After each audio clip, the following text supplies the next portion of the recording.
তো বন্ধুরা, গোটা বিশ্বকে অবাক করে রাশিয়া ভারতকে যা দিতে চলেছে তা একদিকে আমাদের দুই প্রতিবেশী চীন আর পাকিস্তানের ব্যান্ড বাজিয়ে দেবে, ওদিকে তার সাথেই আমেরিকার যে কন্টিনিউয়াস ব্ল্যাকমেলিং তারও পতন হবে।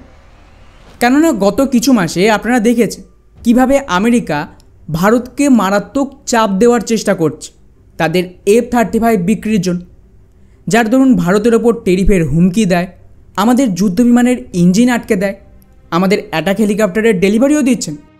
এমনকি যে পেহেলগাম টেরর অ্যাটাক হয়েছে কাশ্মীর, এটাও কিন্তু আমেরিকার নির্দেশেই হয়।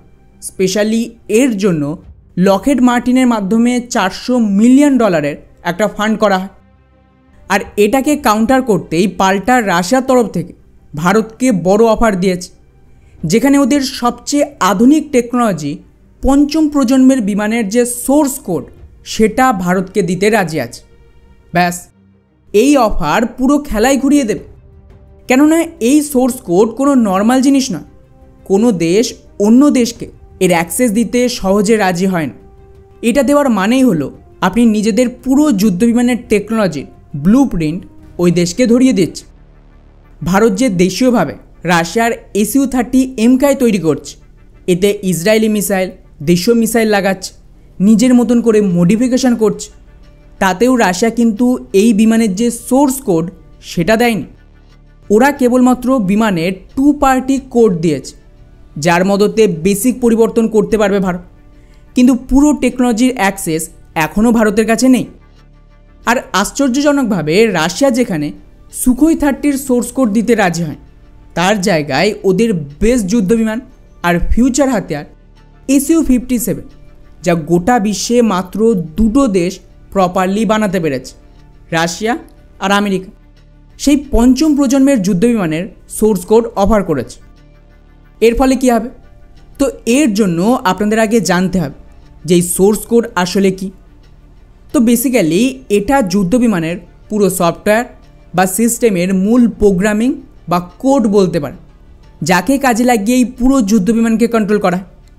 এতে বিমানের ফ্লাইট কন্ট্রোল সিস্টেম, রাডার আর সেন্সার, ইলেকট্রনিক ওয়ারফেয়ার সিস্টেম, এমনকি হাতিয়ার আর ইঞ্জিন সব কিছুর পুরো তথ্য চলে আসবে, যার দরুন ফাইটার জেটের স্পিড, স্টেবিলিটি আর ম্যানিউভার করার ক্ষমতাকে কন্ট্রোল করা যাবে। বিমানের রাডার কীভাবে টার্গেটকে ডিটেক্ট করে ট্র্যাক করে তার পুরো অ্যাক্সেস চলে আসবে। আর তার সাথেই শত্রুর রাডার আর মিসাইল থেকে বাঁচার জন্য জ্যামিং আর ডিসেপশন টেকনিকও বুঝে যাবে ভারত। আর এটাই কিন্তু মেন টেকনোলজি যে কোনো যুদ্ধবিমান, যা কোনো দেশ সহজে শেয়ার করতে রাজি হয় না। ফলে স্বাভাবিকভাবে এটা আসলে ভারতের কিন্তু ব্যাপক সুবিধা হবে। প্রথমত, আমরা পুরো যুদ্ধবিমান নিজের মতন করে কাস্টমাইজ করতে পারব বিনা রাশিয়ার পারমিশন বা সাহায্য নিয়ে। এতে Sukhoi-57-এ নিজস্ব রাডার, মিসাইল সব কিছু যুক্ত করা যাবে। দ্বিতীয়ত, মেইনটেনেন্স আর আপগ্রেড। সোর্স কোড থাকলে ভারত নিজেই বিমানের পুরো সফটওয়্যার আপডেট করতে পারে এবং প্রয়োজনে নিজের মতন করে অতিরিক্ত পরিবর্তনও আনবে, যাতে লড়াইয়ে অতিরিক্ত ফায়দা পাওয়া যায়। তৃতীয় আর সবচেয়ে বড় ফায়দা, একে কাজে লাগিয়ে নতুন টেকনোলজিও তৈরি সম্ভব। সহজ ভাষায় বললে, Su-57-এর সোর্স কোড কাজে লাগিয়ে আমাদের MK যুদ্ধবিমানের স্টেলথ, সেন্সার অনেকটাই তৈরি করা সম্ভব। ফলে এতে যে শুধুমাত্র Su-57-এর পুরো অ্যাক্সেস চলে আসবে তাই না, বরং এটা আমাদের স্বদেশি যুদ্ধবিমানেও অনেক ক্ষেত্রে কাজে দেবে। এই কারণেই কিন্তু ফ্রান্স ওদের যে রাফেল যুদ্ধবিমান তার সোর্স কোড এখনও ভারতকে দিতে চাইছেন। এবারে আসি আসল কথা, যে ভারত এই অফার কি অ্যাকসেপ্ট করবে? দেখুন, একটা জিনিস মাথায় রাখবেন, লাস্ট 200 বছরে যতগুলো যুদ্ধ হয়েছে, ইনক্লুডিং ফার্স্ট ওয়ার্ল্ড ওয়ার আর সেকেন্ড ওয়ার্ল্ড ওয়ার, ম্যাক্সিমামই কিন্তু স্ক্রিপ্টেড। ওগুলো করানো হয়েছিল স্পেসিফিক ফায়দার জন্য বা স্পেসিফিক রিজিয়নকে কন্ট্রোল করার জন্য। এখন এই যুদ্ধে গুরুত্বপূর্ণ হলো হাতিয়ার বিক্রি আর তার থেকে প্রফিট পাওয়া।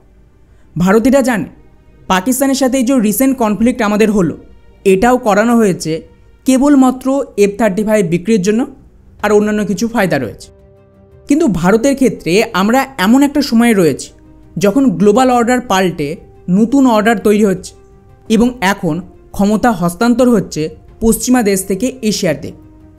এই পরিস্থিতিতে যত ডিল হবে এগুলো কিন্তু টেকনোলজির থেকেও পলিটিক্যালি আর লং টার্ম ফায়দার জন্য করা হয়।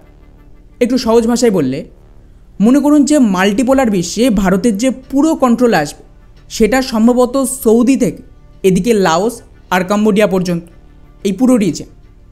এখন এই যে পুরো রিজন রয়েছে এটাকে ইনফ্লুয়েন্স করার জন্য আমেরিকা আর ডিপ স্টেটের একটা পুরো ইকোসিস্টেম রয়েছে আর ওদের টুল কিটও রয়েছে, সেটা ভারতকে হ্যান্ডওভার করতে হবে।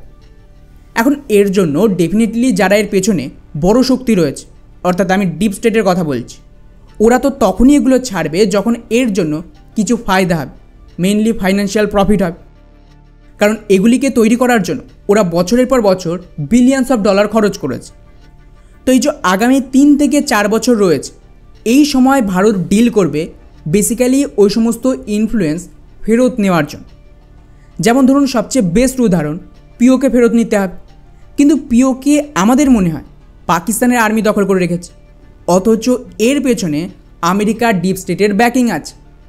যতক্ষণ ওদের ফান্ডিং চলবে, এখানে ভারত যদি পুরো দম লাগে পিওকে দখল করেও নেয় তাহলেও পুরোটা কন্ট্রোল করতে পারবে না।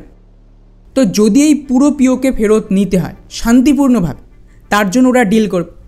সেমভাবে আমাদের আশেপাশে যত দেশ রয়েছে, যেমন ধরুন বাংলাদেশ, থাইল্যান্ড, মালয়েশিয়া, সেখান থেকে একটা দেশ থেকে আমেরিকা আর ওদের ডিপ স্টেট সরবে, তার বদলে কিছু টাকা তো দিতেই হবে। এখন এই টাকার ট্রান্সফার কিভাবে হবে? হাতিয়ারের ডিল আর মার্কেটের অ্যাক্সেসের মাধ্যমে। উদাহরণ হিসেবে দেখা গেল যে ডিপ স্টেট ভারতের সামনে একটা ডিমান্ড রাখলো, F-35 নিয়ে নাও, আর তার বদলে পিওকেতে অ্যাটাক করে ওটা পুরোটা দখল করে নাও। এখানে আমেরিকা আসবে না, আতঙ্কবাদী অর্গানাইজেশন যারা ওখানে পুরো রয়েছে তাদের খতম করতে ডিপ স্টেটই সাহায্য করবে, মানে ওদের লোকেশন দিয়ে দেবে, ইউএন চুপ থাকবে।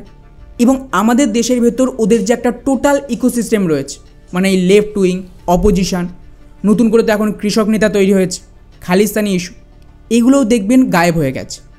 ফলে এখানে টেকনোলজি কতটা বেস্ট সেটা দেখা হবে না, এই টাকাটা বেসিক্যালি অন্য কাজের জন্য। তো যদি আমাদের বিদেশ থেকে যুদ্ধবিমান কিনতেই হয় তাহলে ভাববেন ভারত তখনই কিনবে যদি তা ছাড়া আমেরিকার ডিপ স্টেট পিওকে পুরোপুরি হ্যান্ডওভার করতে রাজি হচ্ছে না। তো আশা করি বুঝতে পারছি রাশিয়ার Su-57 কেন কিনবে ভারত।